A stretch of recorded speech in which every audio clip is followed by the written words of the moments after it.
By late July of this year, Russia's Shiveluch volcano had triggered its 305th separate volcanic ash advisory of 2026, an average of more than one formal aviation warning every single day, and the eruption producing all of them is not actually new at all. According to the Global Volcanism Program, the current eruptive episode at this remote Kamchatka Peninsula giant has been running continuously since August 15, 1999, 27 unbroken years of dome-building activity, making it one of the longest sustained eruptions documented anywhere in modern volcanology. Right now, for the first time in this current episode's history, 2 separate lava domes are growing simultaneously at the summit, and neither Russian volcanologists nor the scientists tracking this mountain from abroad are forecasting any slowdown. This is the story of what is actually happening at the summit of Shiveluch right now, what it genuinely means for a volcano to keep erupting for nearly 3 decades without stopping, and why ash from a mountain almost nobody lives near keep, forcing airlines thousands of miles away to change course. No exaggeration, just what the Kamchatka Volcanic Eruption Response Team and the Tokyo and Anchorage Volcanic Ash Advisory Centers are actually reporting. Drop a comment and tell me if you had any idea a single volcanic eruption could genuinely continue without stopping for nearly 30 years, because that detail alone tends to surprise people who assume an eruption is always a single, dramatic, short-lived event rather than a decades-long process most of the world simply never hears about. I read every one of these. If you want grounded science coverage instead of helps this reach people who fly the trans-Pacific routes this exact volcano keeps disrupting. Let us go for 5,000 likes on this one. Now let us get into it. To understand why Shiveluch behaves so differently from a volcano like Hawaii's Kilauea or Italy's Etna, you first need to understand the specific type of magma feeding it. Shiveluch is an andesitic volcano, meaning its magma is considerably thicker, stickier, and more gas-rich than the more fluid basaltic lava that produces the flowing rivers of molten rock associated with Hawaiian-style eruptions. That thick magma does not flow easily.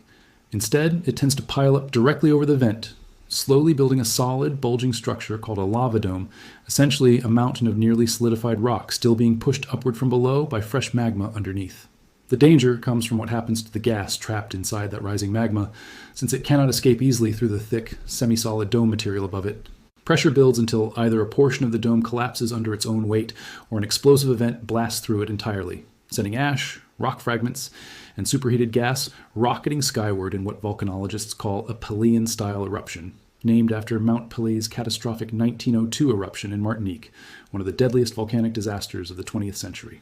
That is the specific mechanism behind essentially every ash advisory this volcano has generated this year. Understanding what 27 years of continuous eruption actually means requires separating 2 things that often get blurred together in casual conversation: the underlying eruptive episode and the individual explosive events punctuating it. Since 1999, magma has been more or less continuously feeding Shiveluch's dome complex, meaning the mountain has never fully returned to a dormant, quiet state for any extended stretch during that entire period.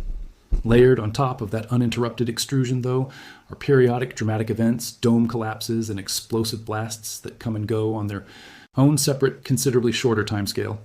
The most severe of these in recent memory struck on April 11, 2023, when Shiveluch produced its heaviest ashfall in 60 years, burying the nearby town of Kluchi and surrounding villages under as much as 3.5 inches of ash, sending its ash column above 50,000 feet and prompting Russian authorities to raise the aviation alert to its highest level as the existing dome collapsed entirely.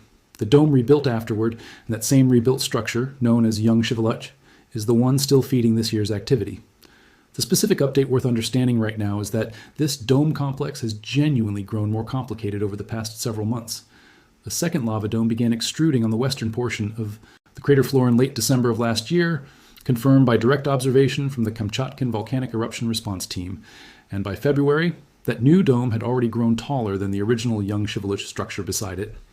Through the first half of 2026, KVERT's regular bulletins documented near-continuous activity at both domes, daily thermal anomalies visible in satellite imagery, and explosions producing ash plumes reaching genuinely significant altitudes.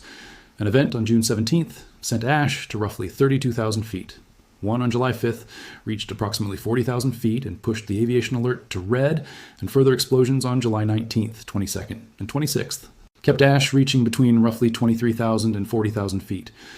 On July 22nd specifically, an ash cloud reached 35,000 feet, squarely inside the altitude band commercial jets actually cruised through, and moved northeast fast enough to cross the international dateline within hours. shifting monitoring responsibility from Tokyo's volcanic ash advisory center to Anchorage's before the day was even over. Activity continued into early August as well, with a plume reaching roughly 27,000 feet on August 4th, and local observers confirming the newer of the two domes was still actively growing at the time. That last detail is precisely why this remote volcano, sitting in a region with essentially no permanent population nearby, generates as much sustained international monitoring attention. Kamchatka sits directly beneath some of the busiest trans-Pacific flight corridors on the planet, and volcanic ash is genuinely invisible to standard airborne weather radar, capable of causing catastrophic jet engine failure if a plane flies directly through a dense plume.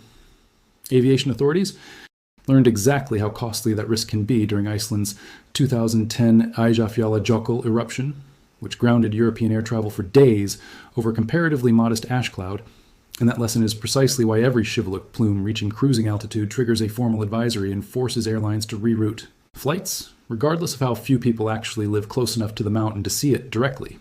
It is worth being honest about where the information genuinely thins out here, because most of what gets tracked and reported about this eruption focuses specifically on aviation risk rather than conditions on the ground.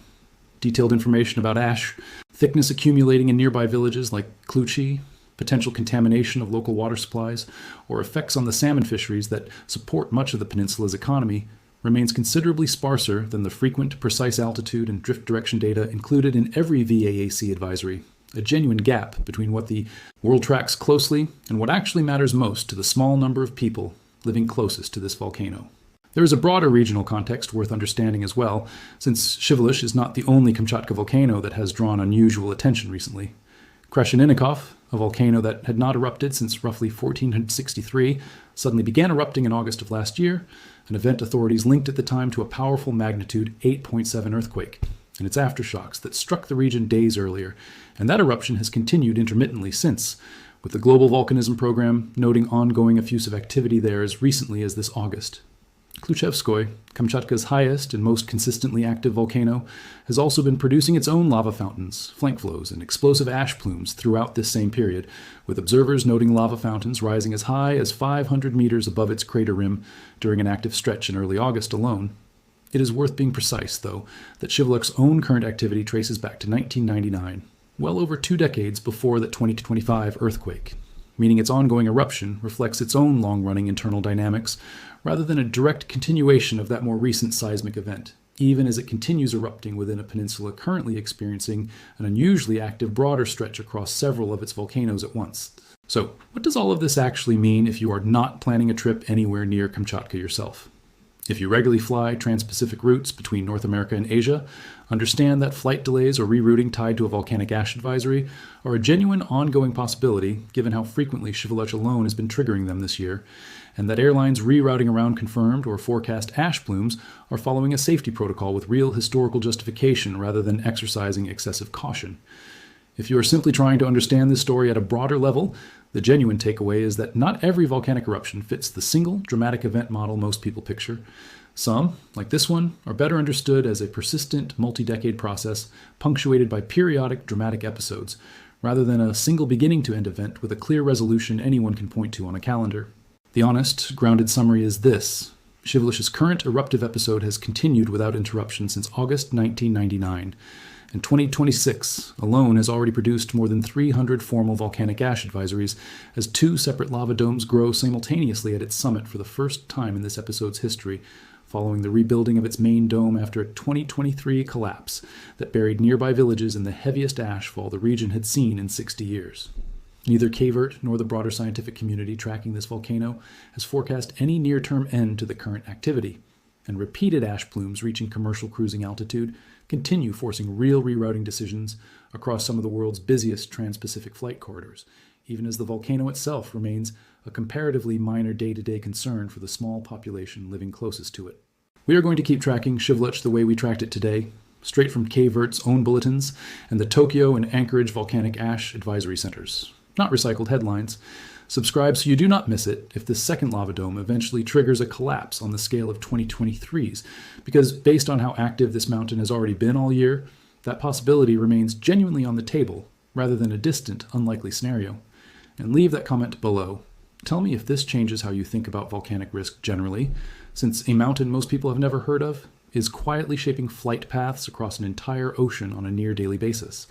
Because behind every one of these ash advisories is an air traffic controller in Tokyo rerouting a flight around a plume most passengers will never even notice, a volcanologist in Kamchatka checking satellite thermal data for the third time before breakfast, and a small community in Kluchi that has now lived beside an actively erupting mountain for longer than most of its younger residents have been alive. A strange kind of ordinary life built quietly around a volcano the rest of the world only ever hears about in the form of a rerouted flight path.